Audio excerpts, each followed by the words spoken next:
These abs look like I had physical activity today. You know, could be a food thing. I had 2 chicken sandwiches Ooh. and 2 cookies for lunch. I had oatmeal. That's nice and lean. You can really tell. I don't know where my abs went, but when I'm sitting down, they're not there anymore. And that's all. That's why it's important to get started working out. Today working out. You guys should. Do you guys work out? If not, this is why you should start working out today. Doesn't matter what age bracket you're in, if you're young, old, etc. This working out is essentially just tuning your body and getting it ready for any workload that you may go through, whether it's even standing up, sitting down. Basic functional exercises that you can do in general can get you a better life. Climbing stairs and everything literally will be easier for you when you just start working out. I think that's a great concept. Is like, I don't know, a lot of people who are like overweight really struggle with doing tasks that people who aren't overweight don't realize are tough tasks, like climbing the stairs or anything like that. I know a lot of people who like to go on vacation, but they have like such bad knees from carrying around so much excess weight that it like limits like the experience you can have on a vacation because you're not as mobile to do things. Yeah, so a lot of people that like they'll be at these beautiful places but can't go on that hike. That's like the biggest thing I think is just like walking. Even like going to the mall and like enjoying like walking around the mall. Like if you have like knee issues or weight issues, you're really gonna be like more conscious about like how far you can actually walk. Yeah, that makes sense. You start to put more limitations on yourself based on your physical levels, and I honestly don't know how, like, because I've always really been in the gym after like high school, you know, or starting in high school to now. So personally, it's like I don't remember too much of like when it was hard to even like do a lot of things. Wasn't ever overweight, but more or less just really scrawny and skinny. And so underweight. But kind fair of enough to say. fair enough. I mean, maybe moderate. Still did sports. I was more of a runner, so I had that runner's body where it's like you were small, but you could run. Like, so you had at least some muscle tissues in there, but you weren't like bulky. It was all like the long developed muscles, not like the short, like, more sprinter, powerful muscles. Yeah. And lifting like a 20-pound dumbbell was tough back then, doing the curls and stuff like that with that. But, you know, grateful for every moment I've had, because there's times when this past winter, because it's Michigan, you know, I saw a lot of people getting stuck. You know, I at least was able to have a shovel and help push people, scooping out snow from under their car, and being, you know, able to perform actions that otherwise I probably wouldn't have been able to do. And so you could just go the route that I went, just bought a vehicle that's off-road capable. You just throw a strap around them, pull them on out. It's true, you could. I got my heated seat turned on to max. I got the hot air blowing. I got my fingers up on the vents, pulling people out. You know, but sometimes I like the car. You know what I'm saying? It's nice, sporty, and I don't plan to stay here too long. So it's like. So do you want to start talking about, I guess, like our physical experiences throughout the week? Yeah. I'm going to go ahead and intro myself into this segment because my physical experiences are a lot shorter than yours. All right. Get mine out of the way quick. I'm trying to think, besides like walking, I don't really keep track of like how many steps I take, but it's usually like, I'd say like 8 to 10,000, which is pretty good. It ends up adding up. Number. I'm not going for like one long walk or one long run. Yeah. But it's kind of just like adding up throughout regular movement. I played a game of volleyball. I played ultimate frisbee. Oh, that's pretty awesome. That was about it. That's my whole week. Hey, I mean, but don't you have to walk a lot for work or something? Yeah, that's where all my steps come from. Yeah. So constantly moving around. At least you're getting that movement in. A lot of people, they're probably, you know, sitting watching this, and I know I'm sitting even talking right now. But normally, obviously, with my Apple Watch too, it helps me keep track of like the steps and everything too. But also stand time is also very important. So throughout my day, normally I'm not sitting down. I'll have my watch like tell me I've stood up for about like 16 hours in the day, and you know, that's a typical day. As far as the steps go, I mean, you're pretty much like up there with like the step range I'd get, like 11,000. But today I went for like a 5K run and a 2-mile walk, and had a client that I trained. So that was just, not like 1,000 calories, but like 720 It adds calories up, burned. Yeah, it does add up. And, even just doing little maintenance stuff like that, I'll find on days that I don't even, click that workout app and actually go on a run or something like that. My standard activity is pretty sufficient to hit all the goals that I at least set. There's a lot of little things you can do, which is basically how I get all my steps. Yeah. Is that adding up that equals like a large amount of work done. Whereas you go for like a purposeful mission, like you're gonna accomplish like a certain amount of miles or a certain distance. But even through like just regular everyday activities, you take the opportunities to like get up and walk. Yeah. You can really like knock a lot out. I know people who work in like cubicles and stuff, and like if they have to like run to the printer, they'll try to like print everything and then go to the printer.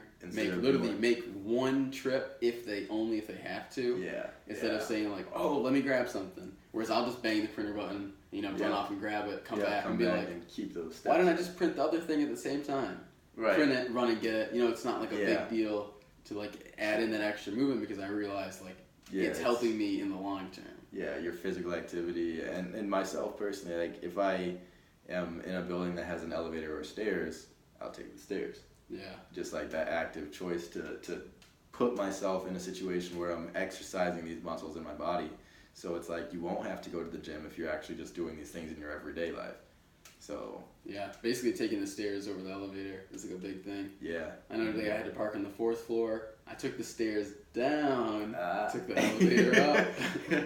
Hey, I mean that it's still that motion of just taking the stairs that even it's way easier going down. Yeah. If you really think about it, and you're still getting like the steps in, and you're working the muscles on the front of your thighs instead of the back of your thighs. Right. So it's like you're still accomplishing work and movement. Yeah. But it's not quite as rigorous as climbing up. I would have climbed up, but I had a sweatshirt on and it was like 75 out. Yeah. So I wasn't trying to get all sweaty. If you were trying to sweat, burn some calories, that would be the way to do so. Other things too is like walking uphill. Uphill walks will definitely get you those steps and help you burn some calories for sure. And that's just something you can do without going to a gym. My old campus when I was at the community college, it was on a hill and it's a pretty steep hill. So you're walking up that hill, you're like, I could just go in this building, I could take the elevator or whatever, but I'm just gonna take the hill all the way up. And then you see everyone cheating and they're on the skywalk just walking regular, and you're like, you're all lazy. But just taking active decisions and being aware. Right now, again, I mentioned earlier, I'm sitting now, but taking that opportunity to make sure you're standing at a certain amount of hours in the day to keep yourself on a good level of balance and not sit all day, so you're not just atrophying and just sitting here like wasting away. Do iPhones keep track of standing and sitting time on its own? I don't just believe, the Apple Watch? Yeah, I think with the Apple Watch gotta get one of those. Yeah. Get y'all an Apple Watch. We can send a link in the description if y'all want to get one. But other than that though, having people like an accountability partner if you guys are new to like being active and stuff like that is definitely really good. So like if we had goals and we were just like, hey, did you hit yours today? I'm about to, or no, I haven't yet, but I'm going to the gym, or I'm on my way, or 75%, whatever it is, just like someone to hold you accountable can help you start to make those goals too. Good way to do that would be someone you work with, especially if you work like a typical 8-hour day. It's like you're always going to see them at work for the most part, 5 days a week. Yeah, and that's like the best true. Place. And especially if you like try to be lazy at work, they can always like hold you accountable. Yep. And make sure you're doing what you need to do. Through the repeated action of it too, it becomes a habit, and you're associating with the place that you're always going to be. So it's like you're stacking the habit. So you're going to associate work with the place that you stand. And then if you don't work that day, you're going to feel weird not to stand or not to hit these goals. So at that point, you're just going to start to integrate these things in your everyday life. So you basically start with a conscious decision to take action. And by the time you're done, you'll be taking those vacations and having a lot of fun. Yeah, that's just like a really basic start to fitness. Yeah. Just overall, it's just like making sure you're moving and continued movement and like not skipping up on the opportunities where you could be moving instead of being stagnant. And there's no competition if you're just literally trying to better yourself. The only competition is you yesterday. So are you better than you were yesterday? Did you cheat today? Did you not get those goals today, what you did yesterday? Like, because you can't be bad at fitness, really, if you think about it, other than if you just don't show up, if you don't do it, if you don't take action. That's the only time you're bad at it, you know. So, yeah. Anything else to add to it, or? No, I think that's just a really good basic introduction to like, I guess, well, movement, yeah, fitness, anything in general. It's just all like the small little breadcrumbs that make up, you know, a slice of bread, and then make up a loaf of bread. Yep. It just starts with, and then you can have a sandwich to enjoy after you make the trip to the kitchen. But it's all like all the little things. Yeah, that really add up. It does. People want to take on the whole mountain, but you know, if you're not even used to walking up the hill at your local park, how are you going to climb a mountain? Like, you got to think, you know, compare it. If you're going to swim, you know, and try to compete, or just swimming in general for a distance, but you don't know how long you can swim without getting tired, like, again, you have to know yourself, and then you have to beat yourself. Yeah, that's some scary stuff, going swimming and getting tired. When you're like like swimming competitively or swimming hard and you never have before, and you get tired like swimming in the water. Oh yeah. That stuff is so scary, because you can't breathe, but then you're like tired, and if you're trying to get air and you're not paddling, you're just gonna sink. Yeah. So it's like you have to have a conscious effort of like how long can you go before you actually need to stop. Otherwise, you'll end up in the deep end, super tired. Why is he going down? Oh no. Yeah. So know your limits and better yourself. That's all I can really add to this. And yeah, but I guess that's just like our physical info for the day. It's just like all the small steps. Yep.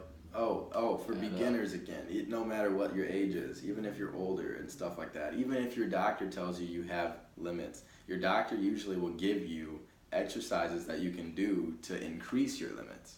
So I know when I had messed my leg up, you know, of course, back in the day, they were like, yeah, you can't obviously run for this amount of months, but you can work on the flexibility and motion of your leg by doing these exercises.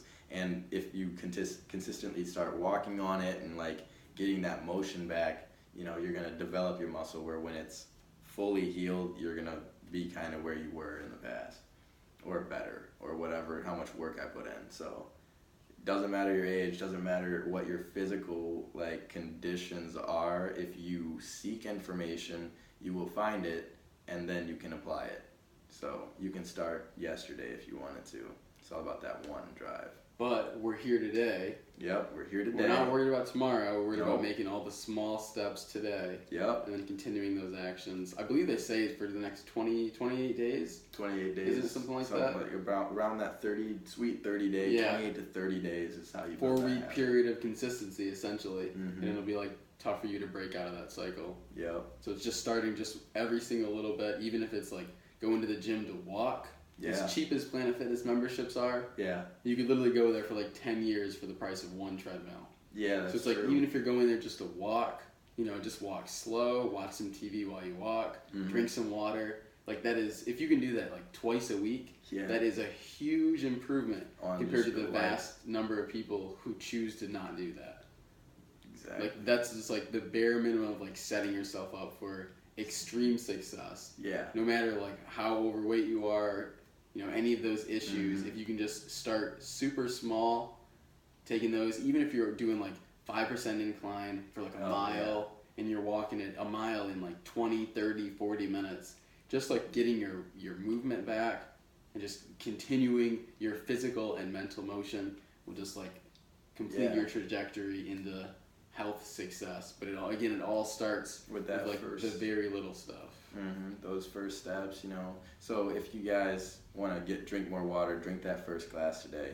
If you're looking to better your health, do that first push-up today. Walk that first step today. And you can start, you know, the mental cues too by, you know, as soon as you get home off work, put the workout clothes on. So then when you know the workout clothes are on, you know you're going to the gym. So that way you just start to get yourself in the mindset to not quit these habits, because that it's the effect of compound interest. You know, do that first day, or even let's put money as like the value. You have $100, you make 50% gain, you have 150. But if you make a 30% loss, you're back at $100. So you have to understand that that works with your physical level too. Don't, quit that day, because that's the chance that you'll break that habit. You'll create a habit of breaking the habit. So and we'll go way more in depth yeah. on all of these physical issues in upcoming videos, and we'll get, like we said, extremely in depth to cover like specific scenarios and specific issues that you may be going through to keep you in a positive mindset and just physically making yourself better. And this has been a physical episode here at Wealth and Wellness. Don't forget to subscribe to stay tuned for when we do more of these. Share it with a friend if it's been very beneficial to you. I'd also say if you have a friend who's looking to start a habit, there are some great habit tools that we mentioned in this too that helps you even if it's not just the physical work. So share this with your friends that want to maybe quit smoking or start doing something. Start drinking more water, get ready for that vacation, get your summer body ready. All these little tips, that share does a lot of wonders, guys. Make sure you leave some thumbs ups as well. It'll help spread our content so we continue to bring you guys awesome videos. Hit the bell so you'll be notified when our next Physical Friday video comes out. Physical Friday. We're going to try to stick to every single Friday. We're going to use some physical-based content that will hopefully help change everyone's lives. Precisely. I believe that's all we've got besides sharing on all the platforms that you have, especially Facebook. Drop us around. Tag some of your friends in the video that's shared. Once you share it on Facebook, so they can see this as well. And then you can also, what you guys should do is leave a comment for your accountability partner. Tag them in the comment or send them the video so that you can start holding each other accountable and making successful, positive relationships as well in the physical sphere. Exactly. Because how can you have an accountability partner who doesn't understand exactly what the accountability is for? That's why they got to see the video. So if you tag your friends, that accountability partner will be on the same level of information that you're on that same level of drive. So, looking forward to the next time, guys. Wellness out.